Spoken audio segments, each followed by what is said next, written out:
On n'a pas de jingle. OK.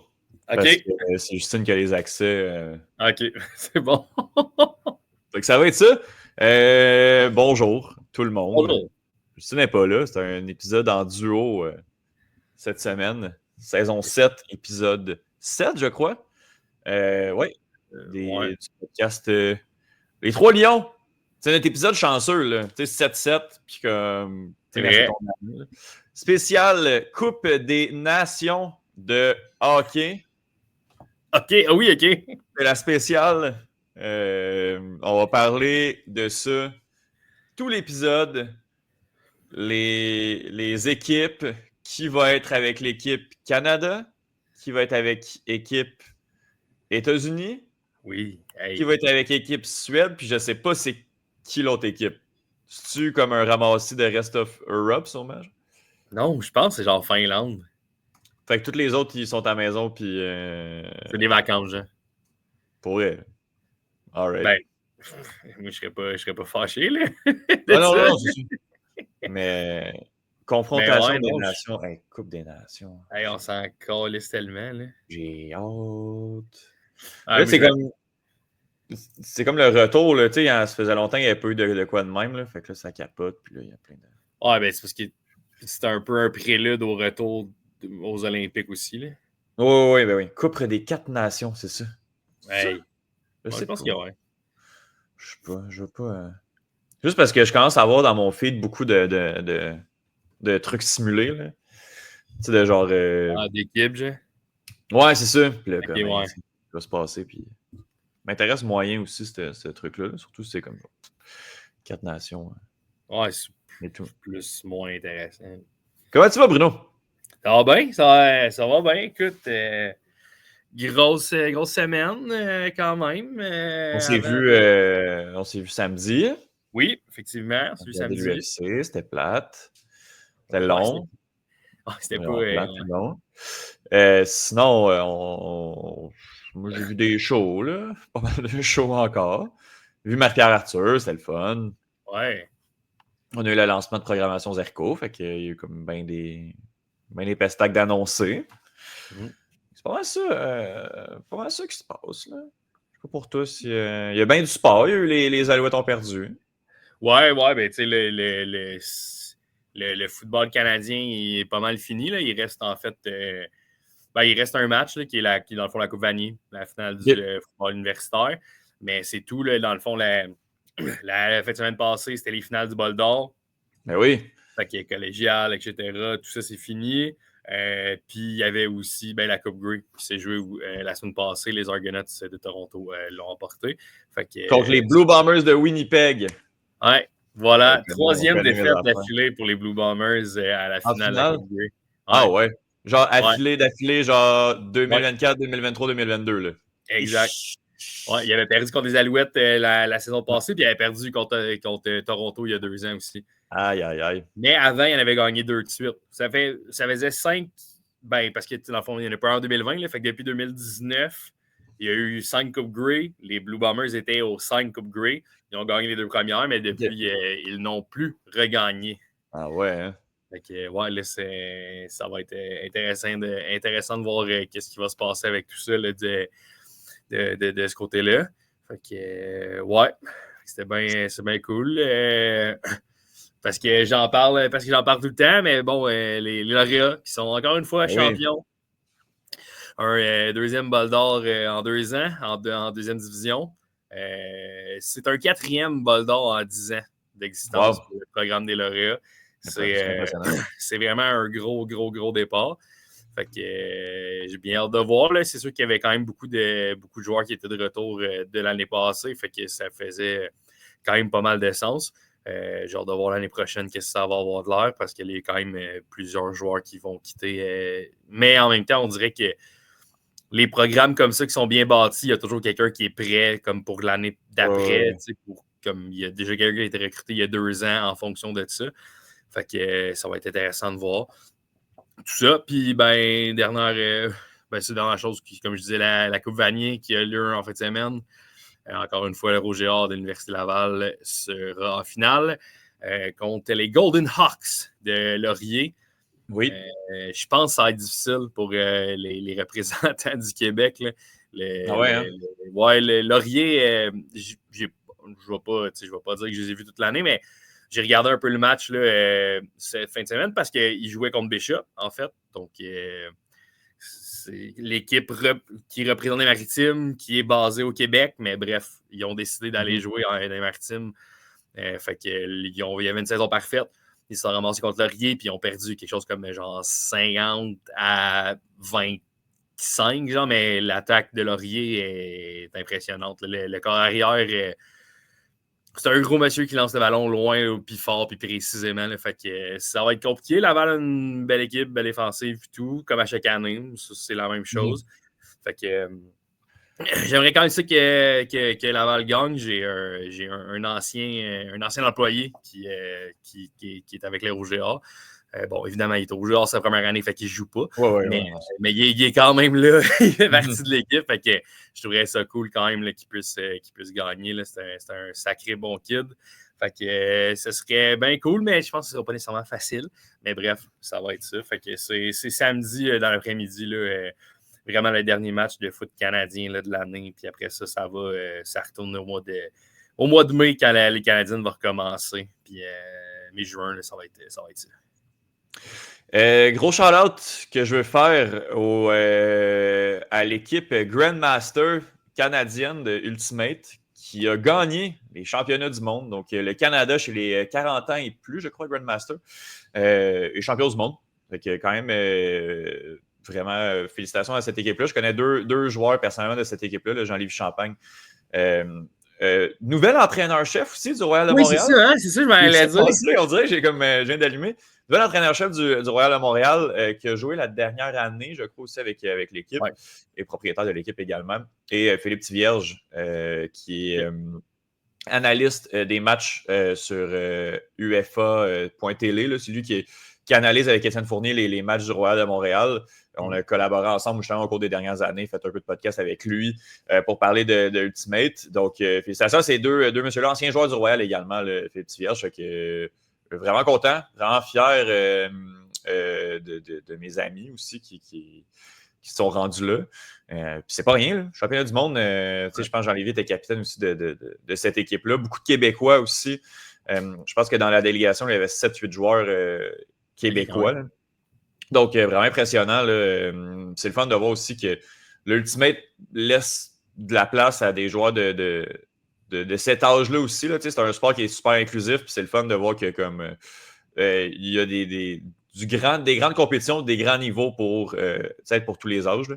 Fait que c'est vraiment cool. Puis genre, félicitations spéciales à l'équipe canadienne, Jean-Lévis puis Philippe. Là, vous me rendez très fier. Fait que vraiment très cool. Yes. Vraiment très cool de ce côté-là. On parle-tu Premier League, Bruno? On se laisse aller un peu dans cet épisode-là. Là. C'est comme pause internationale aussi. Fait que il n'y a pas eu énormément d'action en Premier League. Il y a eu l'équipe d'Angleterre qui a gagné là, ces 2 matchs de la semaine contre l'Irlande et la Grèce en Coupe des Nations, là, justement. Des victoires de 5 et 3-0. Là. On n'a pas laissé passer de but. On avait perdu contre la Grèce, je crois, dans ce round robin-là de 3 équipes il y a quelques semaines.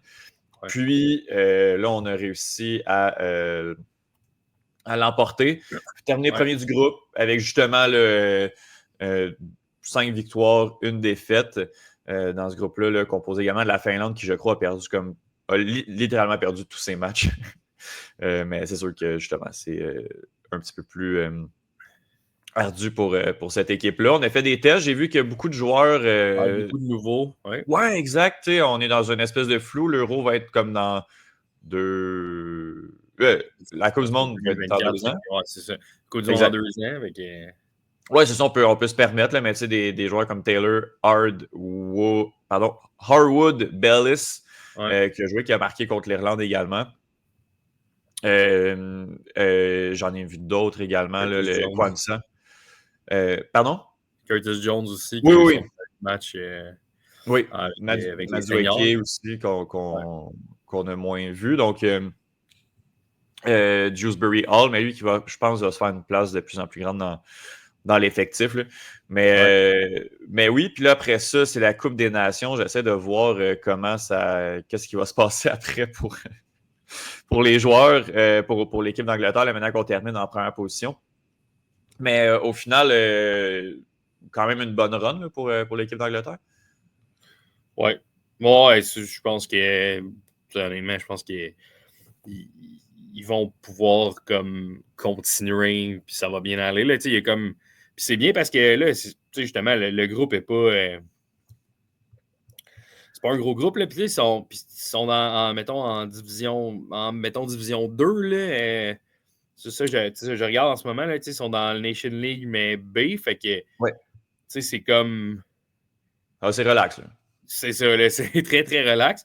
Mais je pense que j'ai vu que, justement, il était qualifié pour la Division 1, là, pour la prochaine, me semble. En terminant en première position, là, c'est quand même assez complexe. Mais oui, Ligue des Nations B, on va être, si je me fie au gros P qui est écrit, on va être promoted. Oui, exactement. Oui, tu as raison. Exact. On va pouvoir monter en division. Tu sais, honnêtement, c'est vrai qu'on s'en fout un peu de la Ligue des Nations, mais je pense que l'objectif premier, puis c'est tout à ça qu'on a annoncé, c'est qu'on voulait avoir des matchs un petit peu de plus haut niveau. T'sais.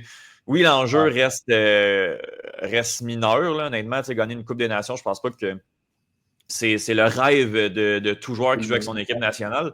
Mais au moins, justement, de voir en Angleterre, en Angleterre, Irlande, c'est quand même déjà mieux que de jouer contre Malte ou le Liechtenstein, là, au final. Fait puis après ça, on va monter, puis on va pogner des équipes de plus haut niveau. Fait je pense que ça permet aussi une meilleure compétitivité, puis de mettre les joueurs dans. C'est bien beau gagner 12-0 contre Saint-Marin, mais après ça, un amical contre la France ou l'Espagne, c'est là où est-ce que tu peux quand même tester le plus tes joueurs. Là. Donc, pas mal. En attendant qu'un nouveau coach soit trouvé, parce que l'équipe présentement. Ben non, c'est Tuchel. Oui, mon Dieu, que je suis mêlé. Oui, c'est ça, je voulais. Il arrive en bas, je pense, en janvier, par exemple. C'est ça. Bon, c'est pour ça aussi qu'on a fait des tests. On est arrivé avec des nouveaux joueurs, mais Tuchel va pouvoir mettre son équipe à sa main. On n'a pas parlé, en fait, de la nomination de Thomas Tuchel. Allons-y. Est-ce que c'est un bon candidat pour l'équipe nationale? Ben écoute, moi j'aurais tendance à dire que oui, là, honnêtement. Je pense que quand malheureusement il s'est fait mettre dehors de Chelsea. Il était à Chelsea, après ça, il est allé au Bayern. Il est allé au Bayern faire un an-ish, là. Ouais, un petit peu plus. Ouais, c'est ça, je veux dire, quand il est parti de Chelsea, c'était pas lui qui était le problème. Là, il aurait pu rester, puis ça aurait été correct. Puis j'aurais été 100% confiant qu'il puisse continuer et qu'il fasse la job là. Mm-hmm. Mais bon, finalement, c'est pas arrivé. Il est comme ils l'ont mis dehors. Puis au Bayern, ça n'a pas nécessairement. Pas que ça a mal été non plus, là, mais ça n'a pas été parfait. En fonction des attentes, ça n'a pas bien été, mettons. Ouais, mais c'est ça l'affaire aussi. C'est que les attentes du Bayern, c'est comme. Marcher sa ligue, là. C'est ça, là, c'est de décalisser tout le monde. Puis bon, malheureusement, c'est pas ça qui est arrivé. Fait que après ça, lui, je veux dire, il est encore payé par Chelsea. Là, il était bien. Là.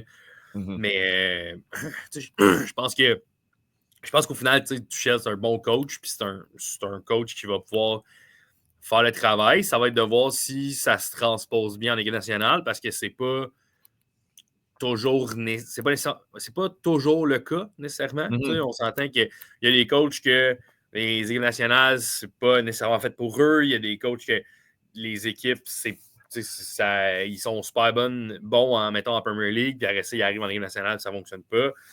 Je veux dire, il y a des exemples dans tous les cas, puis il y a des exemples où ça fonctionne. Je pense qu'on peut considérer que Jesse Marsh, ça fonctionne quand même bien. On a l'exemple, on le voit quand même au Canada. En équipe, en club, ça fonctionnait quand même bien. Il n'y a pas toujours eu d'excellents clubs, mais je pense qu'il réussit à quand même bien faire. Puis forcé d'admettre que depuis qu'il est dans l'équipe nationale, ça va assez bien. Je pense que la tâche est différente aussi, mettons, de comparer, que ce soit l'Angleterre ou le Canada. Le Canada, le but, c'est d'essayer de convaincre des binationaux. L'Angleterre, c'est pas trop la job de Tuchel. Les binationaux, ils vont choisir pas mal l'Angleterre, à moins d'être sûr que C'est qui sera pas, versus le Canada. On salue Tomori. Ça, quel imbécile ce gars-là serait titularisé tout le temps. Puis, tu sais, peut-être qu'on n'entendrait même pas parler de Bombito, là, tu sais. Ouais. Peut-être qu'on n'en aurait pas entendu parler autant, tu sais. Parce que là, tu sais, Bombito, je veux dire, je pense que c'est probablement le meilleur défenseur central présentement du Canada, tu sais. Je veux dire, mais je vais imaginer, si c'était les deux, un à côté de l'autre, je pense que ce serait pas méchant. Mais bon, bref, il a fait ses choix pour ne plus être rappelé jamais après avoir été lock. Fait que ça, c'est un peu niaiseux. Mais c'est ça. Mais ouais, Tuchel, je pense que ça va le faire. Je pense que c'est un bon choix. Puis j'ai l'impression qu'il peut faire le travail quand même longtemps. Puis non, j'aurais être un grand fan de livres anglaises, je serais content. Je pense que je serais satisfait. Il y a quelque chose, il a coaché des équipes, là. Tu sais, Dortmund, il y a eu une vraiment belle run là, dans ces 2 saisons là, entre 2015 et 2017. Après ça va à Paris, après ça à Chelsea, puis après ça au Bayern, où, tu sais, bon, ça a quand même moins bien été en fonction des attentes. Moi, un des trucs qui me titille, Bruno, tu l'as mentionné, il n'y a jamais eu d'expérience en équipe nationale. Il y a beaucoup de coachs, des fois, qui vont commencer, des anciens joueurs qui vont aller en équipe nationale puis qui vont aller faire entraîneur assistant de l'équipe réserve, des U18, des U. Il n'y a aucunement cette expérience-là. Et il n'a jamais joué en équipe nationale allemande. Il y a des joueurs qui ont fait partie de ce. Il y a souvent beaucoup d'entraîneurs qui ont quand même une mini-expérience. C'est pas tous les grands joueurs qui viennent des grands entraîneurs, mais de l'expérience internationale, il y en a quand même qui en ont plusieurs. Lui, ses derniers appels, je pense que c'est en U19. Thomas Tuchel n'a pas été un grand joueur de football. C'est peut-être ça aussi qui, avec une non-connaissance de cette machine-là, ça va peut-être donner un petit temps d'adaptation. Mais Tuchel, pour avoir coaché en Premier League, connaît les joueurs. Il commence déjà à se mettre au travail, j'imagine, sur qu'est-ce qu'il veut faire. Ça va être intéressant, mais c'est un bon candidat. Je pense que c'est un excellent coach. Son manque d'expérience, après ça, il va être entouré là, aussi avec l'équipe nationale, ça risque d'aller. Là. Mais oui, je lève le drapeau là-dessus, mais je pense que c'est un des bons candidats, un des bons coachs disponibles présentement sur le marché. Fait que l'Angleterre a fait un. Puis à voir aussi qui seront les assistants. Des assistants qui ont peut-être plus d'expérience, qui connaissent un peu plus. Ça peut aider. Là, mais un des points importants, tu en as parlé, là, de connaître quand même bien les joueurs là, parce qu'il a coaché contre la majorité des gars. Là, il les a vus, il les a évalués déjà par le passé. Fait que ça, c'est vraiment un gros plus, là, assurément, pour Tuchel et l'Angleterre. Ouais. Pour venir à Tomori, là, je sais qu'il a grandi à Calgary. Ouais. Mais l'objectif dans la vie, tu sais, genre, il est né à Calgary. Je sais pas s'il a grandi là, mais tu sais, faut pas. Là, c'est pas que le gars s'en calisse du Canada. Là. Puis tu sais, que jouer pour une équipe nationale, ce ne soit pas une finalité en tant que telle. Tu sais, oui, il a choisi le Canada, il a choisi l'Angleterre, puis comme. Tu sais, peut-être que lui, ça ne tentait pas à l'époque de partir de Chelsea ou de Milan. Prendre l'avion, s'en aller, genre, dans des installations vraiment moins intéressantes à genre Brampton, faire un camp d'entraînement. Peut-être qu'au final, il s'en fout, là. Puis genre. S'il avait été international canadien, ou simplement canadien, ben, ça veut dire qu'il aurait grandi au Canada. Fait que, peut-être que son attachement est plus grand, mais ça se peut qu'il s'en foute. Puis que, genre, pour lui, le choix, c'est un no-brainer, quitte à ne pas jouer. C'est que genre, c'est l'Angleterre qui veut faire. Mais sûr que nous, aux côtés du Canada, t'es comme. Si t'avais voulu jouer sur une équipe nationale, tu avais fait le mauvais choix. Mais je pense qu'au final, il y en a mieux ne pas jouer en équipe nationale que de jouer pour le Canada. Moi, c'est un peu mon read là-dessus, là, puis genre après ça, comme. Ouais, ben ça se peut, puis après ça, peut-être que c'était plus Herdman dans ce temps-là, là, je pense que peut-être qu'Herdman n'avait pas nécessairement les arguments pour le. Herdman, je pense qu'à part au Canada, il parle à personne. Là. Ben, c'est ça, là, je pense que si ça avait été Marsh dans ce temps-là déjà, peut-être que ça aurait peut-être été un peu plus tentant pour Tomori, mais en même temps, c'est peut-être pas le cas. Je veux dire, depuis que March est en poste, j'ai vu ça hier, là, hier, il y en a eu 2, je pense, qui ont fait. Il y en a un qui a fait ton premier match. Puis, c'est le 7e depuis qu'il est là. Ah ouais, hein? Ça fait même pas un an. Là, fait que, c'est quand même déjà 7 gars en. Non, ça fait même pas un an. Ouais, c'est ça. C'est quand même beaucoup là, de gars qui ont fait comme. Des jeunes peut-être que ça ne sera pas nécessairement l'avenir, là, mais qui ont choisi ils ont choisi le Canada. Puis je pense qu'il y a certains joueurs qui sont intéressants que Marsh va continuer de courir après. Le fait que la Coupe du Monde est au Canada l'année prochaine, dans 2 ans, en fait, ça, c'est un argument assez béton. Là. Tu sais que potentiellement, tu joues la Coupe du Monde. Mm-hmm. Je veux dire, il faut que tu fasses l'équipe, of course, mais tu as d'excellentes chances de faire la Coupe du Monde. Fait que déjà là, je pense que c'est un bel argument. Là, mais regarde, ça c'est. Je pense que Marsh fait un bon travail à ce niveau-là. Puis ses assistants, là, j'imagine que c'est pas le seul à travailler là-dessus, mais je trouve ça c'est intéressant. T'as-tu le classement sous la main, Bruno? Sinon, je peux y aller. Ouais, j'ai ça. Je l'ai ouvert. Je l'ai retrouvé. Donc, Premier League, en première position, c'est Liverpool qui est en première position avec 9 victoires, 11 matchs, seulement une défaite. On est à 28 points. On a 5 points d'avance sur Manchester City, qui est deuxième. City, ça fait quand même, il y a quand même 4 défaites, toutes compétitions confondues, d'affilée. Ouais. n'est jamais arrivé sous Pep Guardiola. Pep qui d'ailleurs a signé un nouveau contrat. On lui fait confiance quand même. Oui, c'est ça. Je pense que c'était plus Pep, est-ce que tu veux revenir? Oui, d'accord, signe ici. Là, je pense que c'est plus ça l'enjeu. Fait que City deuxième. Troisième, Chelsea avec 19 points. Très bon début de saison là, du côté des Blues, là, mais on en avait déjà parlé, mais c'est pas quelque chose qui me surprend énormément, honnêtement. Arsenal, 4e position. Eux, ça va moins bien. Oui, un petit passage à vide. Là. Au niveau des attentes, là, c'est tellement important parce que dans le fond, Chelsea et Arsenal ont exactement la même fiche. C'est 5 victoires, 4 matchs nuls, 2 défaites. Mais pour Chelsea, c'est comme wow, puis pour Arsenal, c'est comme sacrément. On est quand même, on était à 19 points, là, c'est 9 points de la tête, là, c'est quand même, c'est tôt dans la saison, mais ça reste une avance quand même intéressante. Mais au final, on sait à la fin ce qui va arriver, Manchester City va gagner, puis ça va être correct, je veux dire, ça, on le sait tout. Fait que c'est ça.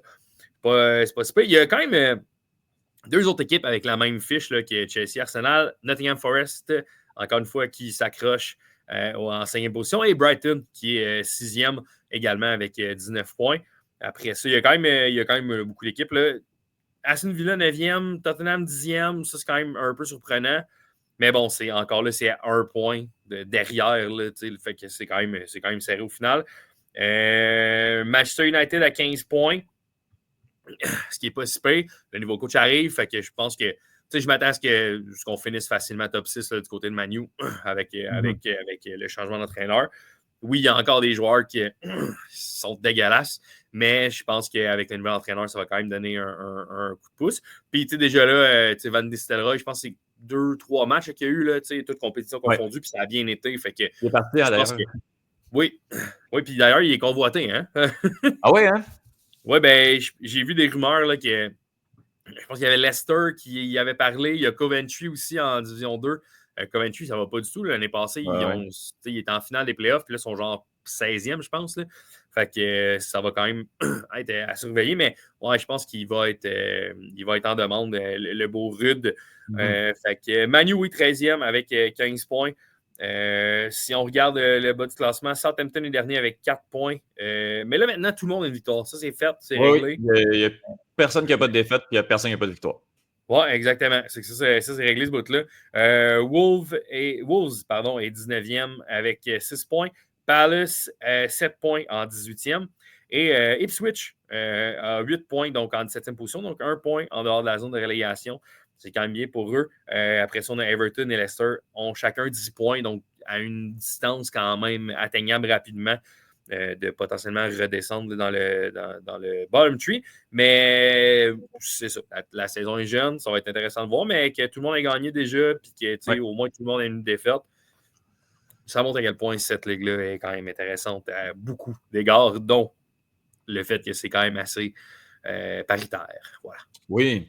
Je vais switcher, Bruno. Je vais aller en D2, en Ouais. Championship, voir à quoi ça ressemble également de ce côté-là.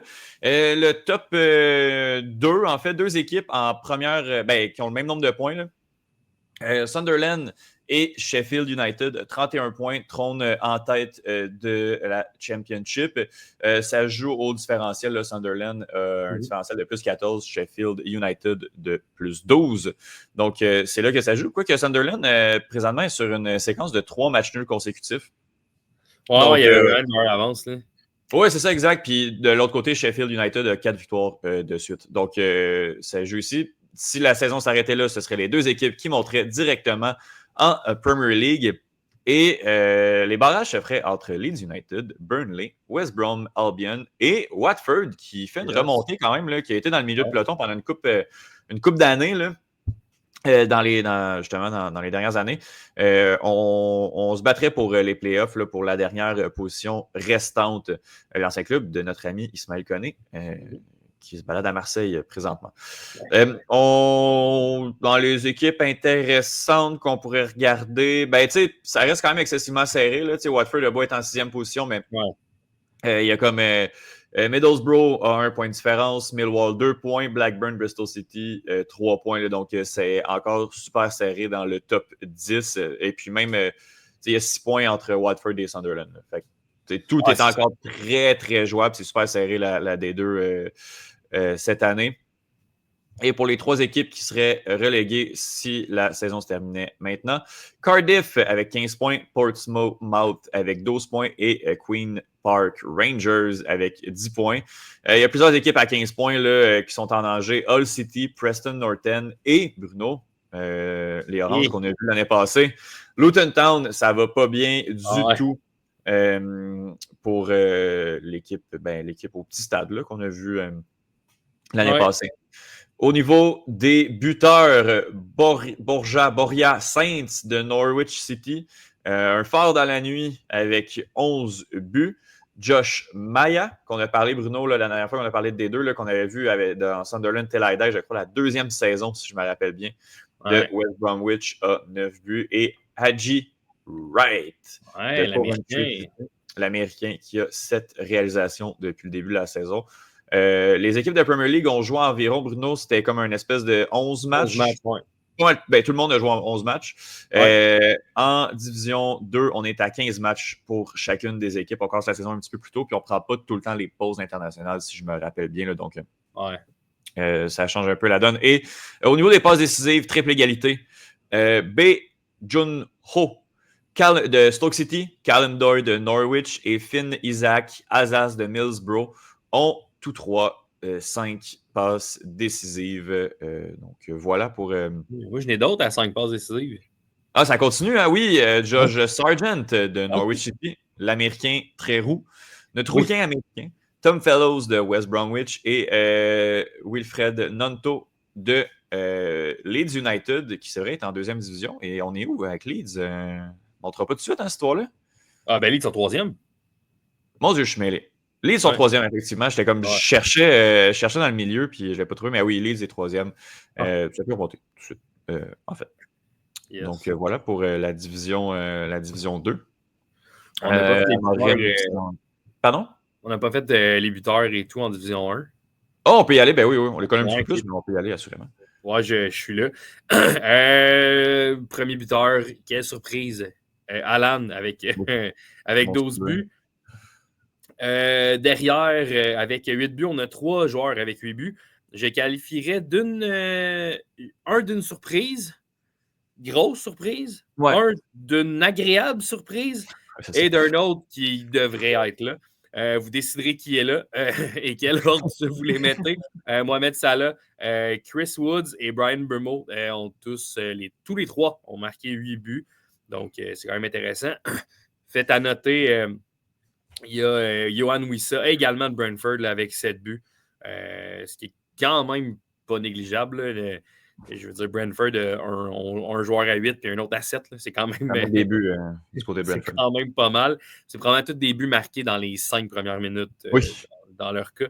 Fait que ça ressemble à ça. Au niveau des passes décisives, on a Bukayo Saka avec 7. Par la suite, Mo Salah avec 6 et Cole Palmer avec 5. Après ça, il y a quelques joueurs là, avec 4 passes décisives là, en égalité. Donc, ça ressemble pas mal à ça là, du côté du portrait de la première division. Yeah, Bruno, j'ai pour toi, pour nos millions d'auditeurs, j'ai fait un petit ramassis de 5 joueurs surprenants depuis le début de la saison. Est-ce que tu veux l'écouter? Bien, ben oui. Super, merci. Non.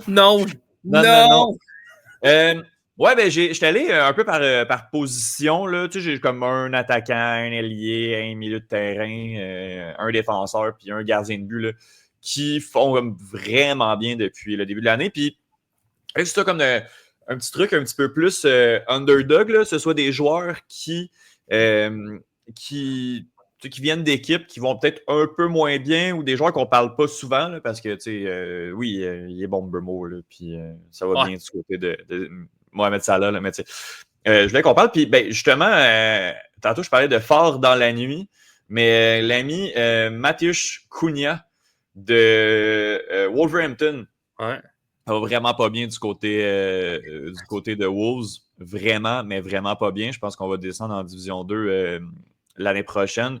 Écoute, le joueur en 11 matchs, là, l'attaquant de 25 ans, a 5 buts et 2 passes décisives. Pour une équipe qui ne marque pas beaucoup de buts, ça passe vraiment, vraiment de ce côté-là. Il a participé à 44% des buts de son équipe. Fait que tu fais le calcul, là, puis sûrement qu'ils en ont marqué. S'il a participé à 7 buts en Premier League, ils ont en marqué 44%, ils ont en marqué 18. C'est 16-18. Ouais. Fait que ça va vraiment pas du côté de Wolves. Mais le joueur qui est quand même assez polyvalent, là, ce serait le genre de joueur là, que je verrais clairement du côté de Liverpool là, si l'équipe descendait en Division 2, là, une espèce d'avancante qui peut quand même jouer sur les ailes. Un Brésilien là, qui joue avec l'Atlético de Madrid, qui est à sa 2e saison avec Wolves, fait très, très bien depuis le début de la saison. Mais oui, assurément, je pense que ce serait un candidat idéal, là, comme pour vraiment beaucoup d'équipes, là, parce qu'il est vraiment bon, il est juste pas assurément qu'il va être qui serait à surveiller si Wolves descend. Là. Je pense que ça va être le premier à être vendu. Ouais. Une autre équipe dont on parle un peu moins. Là, on est plus dans comme milieu ailier, mais Dwight McNeil de Everton. Gros gars, là, formé du côté de Manchester United et de Burnley. Est arrivé, mais tu sais, il y a quoi là? Il y a 24, puis il est parti en 2014. Là, fait qu'il y avait comme 15 ans, tu sais, quand il est parti vers Burnley. Mais formé à Burnley, est à sa 3e saison avec Everton. Fait qu'il a connu là, les moments moins le fun. Oui. On parle là, justement d'un milieu central, mais qui présentement joue principalement du côté de l'aile gauche à l'attaque avec Everton. Everton, on le sait, là, c'est une équipe qui en arrache depuis quelques années, là, qui est comme plutôt moribonde en Premier League, qui réussit à s'en sauver.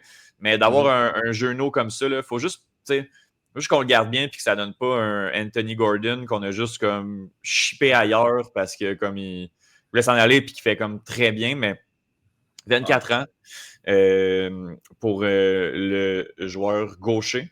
Donc, vraiment un bel atout. Puis justement, là, comme quelqu'un qui fait vraiment du bien à cette équipe-là de Everton, là, qui participe beaucoup à l'offensive. Ben écoute, je parlais des participations au but. Là. Il y a 3 buts, 3 passes depuis le début de l'année. Il a participé à 60% des buts de son équipe. Ça, je peux pas le juste marqué 10 buts. Ça veut dire 10 buts. C'est ça. Fait que c'est ça. Par chance qu'il est là. Pardon? Et Zach Wynn, je pense qu'il est là, hein? Oh oui, ben oui, assurément. Là, assurément. On a parlé des... tu sais, là, c'est une équipe qui va bien quand même, là, on ne se cachera pas, là, mais on a parlé des facilités offensives de Brentford, là, mais on parle beaucoup de Burmo, puis... oui, ça. Oui, ça, oui. Un des artisans plus de l'ombre, c'est Mikkel Damsgaard. Ouais. Le Danois. Lui également aussi 24 ans. Là, on est pas mal dans les mêmes eaux. Un ailier gauche. Il a délivré 4 passes décisives depuis. Il y a un but, 4 passes décisives. Ce qui est quand même bien. Puis je pense qu'il participe beaucoup à ça. Il a été pas mal là tous les matchs de Brentford. Ça fait bien, mais ça, je voulais juste mentionner son nom parce que un peu moins flashy, c'est lui qui réalise beaucoup moins, mais il est quand même là pour soutenir ses coéquipiers offensivement. Donc, Mikkel Damsgaard. On s'en va du côté de la défense, Bruno. Une équipe qui va quand même bien depuis le début de l'année, mais qui a un défenseur latéral qui fait très, très bien. C'est Anthony Robinson de Fulham. On parle déjà pas beaucoup de Fulham à la base. On parle vraiment pas souvent de cet international américain qui, à 27 ans, compte déjà 54 international, ce qui est quand même très, très bien. Depuis le début de la saison, celui qui a passé sa carrière là, complètement en Angleterre, formé à Everton, mais qui est depuis 2020 avec Fulham, connaît une ascension là, vraiment impressionnante. Seulement 3 passes décisives depuis le début de l'année, mais il n'est vraiment pas reconnu pour ses qualités offensives. Là. Quand tu regardes les statistiques de tacle, il arrive comme genre dans le top 5 de toutes les statistiques, toutes les actions défensives depuis le début de la saison. Surtout pour les joueurs qui ont joué, qui sont des starters réguliers. Là. Non seulement les tacles dans la zone, dans le dernier tiers, dans le mid-tiers, un petit peu moins dans le premier tiers, là, le tiers offensif. Là, c'est ça. Se retrouve quand même pas mal moins là. On n'est pas dans les latérales gauches qui sont des numéros 10 quasiment, là, comme genre Pervis Estupiñán. Puis, même à droite avec Trent Alexander-Arnold. Dans ces cas-là, on a vraiment un défenseur latéral pur qui peut quand même monter, qui est capable de délivrer, mais vraiment reconnu pour ses tâches défensives. Puis, ouais, c'est ça. Au niveau de justement toutes les statistiques, je pense que c'est comme le troisième là, au niveau de celui qui fait le plus d'interceptions et de tacles au niveau de la Premier League. On parle de tous les joueurs ensemble. On ne parle pas juste des défenseurs, là, mais c'est sûr que c'est eux qui se retrouvent à participer un petit peu plus aux actions défensives. Mais Anthony Robinson est vraiment un joueur sous-estimé. C'est rendu un vétéran de la Premier League. Il a 27 ans. Ça fait 4 ans qu'il est là.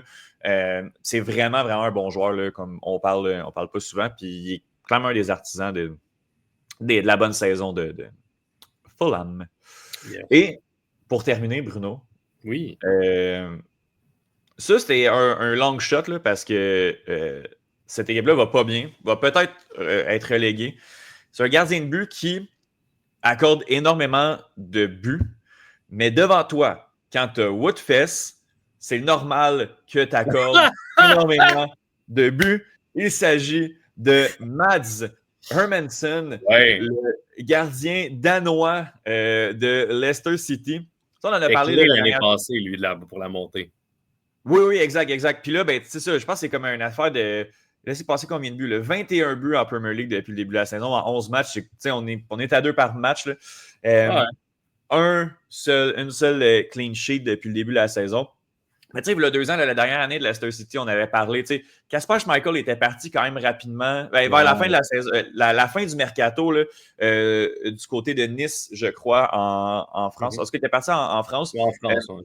On n'avait pas su le remplacer. Puis c'était quoi le nom du goaler vraiment pas bon, là? Qui avait pas mal. Je vais checker. Je continue, là, je vais rechercher. C'était un peu marré là, toute la saison parce que c'était vraiment pas facile. Mais là, Leicester City a trouvé quand même un gardien intéressant l'année dernière, donc en 2023, l'année de la relégation. C'était justement l'international danois. Il commence à être dans le giron des gardiens de but. 24 ans, 1,87 m, il est droitier. Et puis, malgré son nombre de buts accordés qui est quand même impressionnant dans le mauvais sens, là, qui est quand même pas si bon que ça. Quand on regarde les statistiques avancées de expected goal saved, il est genre dans le top, il est 5e parmi les buts sauvés par 90 minutes. Donc, c'est pas énorme, mais reste que malgré le fait qu'il accorde énormément, c'est un plus pour son équipe. Il y a devant lui, but sauvé par 90 minutes, parmi les gardiens qui ont joué 10 matchs et plus, on a André Onana de Manchester United, Nick Pope, on a Vicario de Tottenham, et Jomet Verbruggen, il a fait 9 matchs, il n'a pas fait les 11 de son équipe, et après ça, il y a Mads Hermansen. Donc, on ne l'attend pas nécessairement là. Puis, tu sais, de l'autre côté, ben, il y a des gardiens, là, tu sais, genre Emiliano Martinez, depuis le début de la saison, ben, lui, il est dans le négatif. Là. Donc, reste que Mats Hermansen fait quand même bien. Moi, je suis convaincu que si on y mettait une bonne défense devant lui, ça irait beaucoup mieux. C'est pas le meilleur gardien de la Premier League. Bon, Alisson a eu quelques problèmes de santé depuis le début de la saison. On parle de Ederson, puis tout. Ces joueurs-là. Hermansen n'est pas dans l'élite, mais pour une équipe, comme tu dis, il était l'artisan de la promotion l'année dernière. Et je pense que c'est vraiment un des joueurs underrated. Oui, je pense qu'il faut qu'il y en ait un petit peu plus, mais c'est quand même un gardien. Je vais dire le gardien que Leicester pourrait garder pendant une couple d'années si on est capable de solidifier la première ligne devant lui, parce que je pense que c'est vraiment ça qui fait défaut. Mais pour donner autant de buts, puis finalement être un positif pour ton équipe, puis sauver environ un demi-but par game ou un but par game, c'est quand même impressionnant. Fait que Mads Hermansen, c'est mon gardien comme un peu underrated là, depuis le début de l'année. Ouais, ben écoute, j'ai regardé, là, puis de 2022, là, il y avait 2 gardiens à Leicester qui ont joué. C'était Danny Ward puis Daniel Iverson.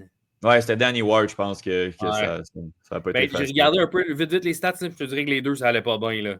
Ouais, ben non, c'était ouais, non. Les deux, c'est terrible.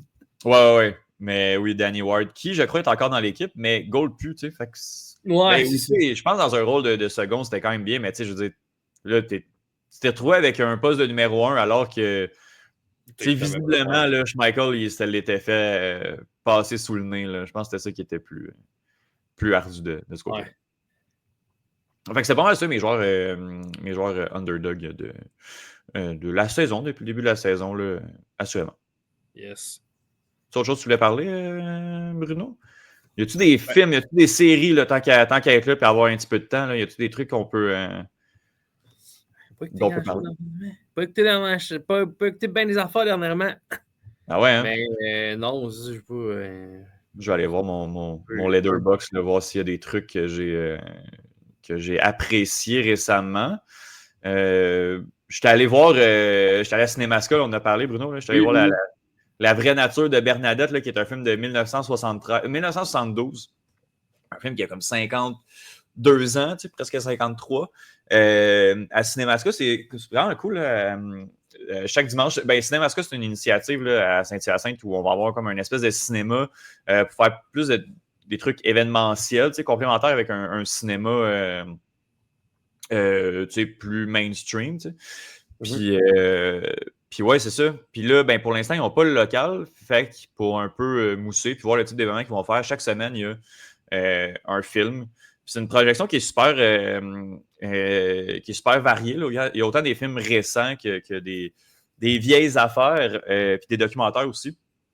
Puis j'étais allé voir La vraie nature de Bernadette, qui est un film de Gilles Carle, avec Michel Langto et Donald Pilon. Et justement, ce dernier, Donald Pilon, qui était là. C'était tellement le fun de jaser avec ce monsieur-là. Puis je ne sais pas si vous avez déjà vu des entrevues avec lui. Donald Pilon, là, allez googler, là, c'est sûr que son visage vous dit de quoi. C'est lui notamment qui faisait le père de Lynn Lapoffine là, dans Les Invincibles récemment. Mais aussi, pour les plus vieux, il faisait les pubs de McDo, là, déguisé en pizza. Puis il a fait comme vraiment beaucoup de films. Surtout des films de soft porn là, des années 70 québécois, là, Deux femmes en or, Le chat botté, tous ces trucs-là. Là, il a vraiment été là-dedans. Puis c'était vraiment intéressant, je avec ce monsieur-là qui a 87 ans, 86-87, là, dans tabarnouche. Puis c'était vraiment cool. C'est vraiment ça que j'ai vu récemment. J'ai pas vu de film. Non, j'ai rien vu d'incroyable récemment. C'est ça. Pas mal ça. Là. Les séries, j'écoute pas trop. Puis il y a le Gala Québec Cinéma, le 8 décembre qui s'en vient. Non, c'est le 8. Hein. C'est ça, je me suis on a le temps d'en parler encore d'ici là. Je pense que je vais faire mes prédictions dans 2 semaines. Ouais, je pense que je vais faire ça. Puis je pense que le 1er décembre, c'est les GAMIC, là, le Gala international de la musique indépendante du Québec. Et Oui, le Zarco est encore en nomination. Va-t-il être capable de défendre son titre pour une 2e année consécutive? On va voir. C'est ce qu'on va voir au cours des prochaines semaines. Dans 2 semaines, en fait, quand l'épisode va sortir, on va le savoir, je vais pouvoir en parler. Je n'irai pas. Je ne serai pas là. J'ai vraiment détesté mon expérience la dernière fois. Ouais. Ouais, non, j'étais super malade aussi, là, mais Ah oui, c'est vrai, c'est vrai. j'étais vraiment malade. J'avais dormi chez Carabine, j'avais l'épaule pétée. Puis, il y avait vraiment beaucoup trop de monde pour la grosseur de la place. Là, puis, ouais, j'ai pas aimé ça. Fait que j'étais comme, je vais laisser la chance à mes amis de pouvoir y aller. Puis, je vais sûrement travailler au bar ce soir-là. Donc, on verra bien. On verra bien. Puis sinon, je promets dans le club de hockey. Là, fait que... Ah, c'est vrai? Encore? Ah, je sais pas, moi, je check pas en haut. Bruno, t'es 3e si on regarde, l'autre bord. Là. Moi, quand j'ouvre l'application, je m'en vais, je scroll en bas puis je me cherche. Je suis comme, 10e, cool. Yeah. Non, moi, ça va quand même assez bien. Là. Ah, non, mais Bruno, en plus, c'était celui qui a fait le meilleur jour. Oui, j'ai eu une bonne journée. Tu as eu une bonne journée le 22 octobre 2024. Depuis ce temps-là, 3 points. On te félicite. Qui est de 10% de ta récolte, à peu près. Ouais, depuis ce temps-là, ça va comme ça. Bon, on se reparle dans 2 semaines. C'est ça même, y a-tu toi des trucs à surveiller? Tu vas regarder la Coupe Vanier, j'imagine, la semaine prochaine. Ça va être ça, je vais être dans le pays du Sud. C'est vrai! Tu t'en vas dans la contrée de Donald Trump. Ouais, je m'en vais dans le New York cette fin de semaine. Je m'en vais voir Tony, non, c'est Tommy DeVito. Le carrière des Giants. C'est en fait, c'est pas lui le corps, mais là, dans le fond, le coach a décidé de changer le corps partant parce que l'équipe est quand même de la merde. Fait que ça va être burlesque. Mais en fait, honnêtement, on va pas vraiment voir les Giants. C'est plus pour l'expérience et tout ça. Fait que, ouais, on va voir. NFL, mais vous y allez là, quand même au match. Oui. Okay, on va au match dimanche. Puis ça, samedi, on va aller se promener un peu à Times Square puis dans ces places-là. C'est contre qui, Giants? Contre les Buccaneers. Tampa Bay? Ouais. Équipe que j'ai Québécois, il y a déjà eu, mais non, plus maintenant. Bon. Non, les Québécois, il y en a comme 2. Ouais, il y en a 2 maintenant. Benjamin Saint-Just à Washington, puis avec Atlanta, Mathieu Bergeron. Salut, les Buccaneers. Non, c'est rien, il y en a un autre. Il y a Sidiso, le gars des Patriotes. Mais oui, le gars du Beaumont, je pense. Oui, exactement. Fait que, c'est les 3. Là. J'en oublie peut-être, là, mais de mémoire, là, c'est les 3. Mais avec Tampa Bay, non, c'était Auclair qui a joué là il y a quelques années. Là. Je savais. Ouais. Il a gagné la Super Bowl. Oui, exactement. En fait, je pense que c'est l'année après les Chiefs. Je pense que c'est les Buccaneers qui ont gagné. Fait que oui, c'est ça. Auclair faisait partie de l'équipe. Je ne sais pas s'il était habillé, là, mais en tout cas, il a quand même été dans l'équipe qui a gagné le Super Bowl. Fait que, moi, on va voir ça. Puis il y a un match. C'est un peu loin, là, mais il y a New York contre New York en MLS. Red Bull contre NYCFC samedi. Fait que je vais voir. C'est sûr que c'est au Citi Field, là, fait que c'était un peu plus loin. Là. Si ça avait, été à New Jersey, parce que dans le fond, notre camp de base, c'était à New Jersey. Là. Fait que peut-être que j'aurais poussé un peu là-dessus, mais je sais que je vais peut-être pas embarquer grand monde avec moi. Ouais, c'est ça, mais en série, tu sais, New York. Ben ouais, c'est peut-être, on verra, là, tout dépendant comment ça se passe, mais peut-être que j'irai peut-être pas ça aller voir ça. Ouais, les billets sont pas si chers que ça. Tu peux t'en sortir à 66$, mais... Ouais, c'est quand même de l'allure. Ouais. Ben ouais. Fait que peut-être que je vais aller voir ces deux équipes-là. Qui sait? Ce sera peut-être un ajout à tout ça. Fait qu'on verra. On va bien. Puis je vais essayer de retrouver la place de bière. Là. Tu sais, je t'en ai parlé samedi, là, hier. Là, pour vrai, j'ai essayé de me connecter sur Omnivox. Ben, mais là, il n'y a pas d'info. Ah, pour l'hôtel? Ben là, la texte des profs, là. Ouais, mais j'ai pas les. Ben, J'ai pas ça. Bruno, là, Mais non, mais pour vrai, j'ai retrouvé. Je pense que j'ai trouvé parce que j'ai parlé à Fred. Il m'a dit qu'il pensait que c'était un Holiday Inn. Puis là, j'ai Là, on checké. parle de. Là, pour, tu sais, là, c'est niché, là, mais on parle de. On est allé à New York en Ouais, 2017, là. c'est vrai. Donc, il y a 7 ans.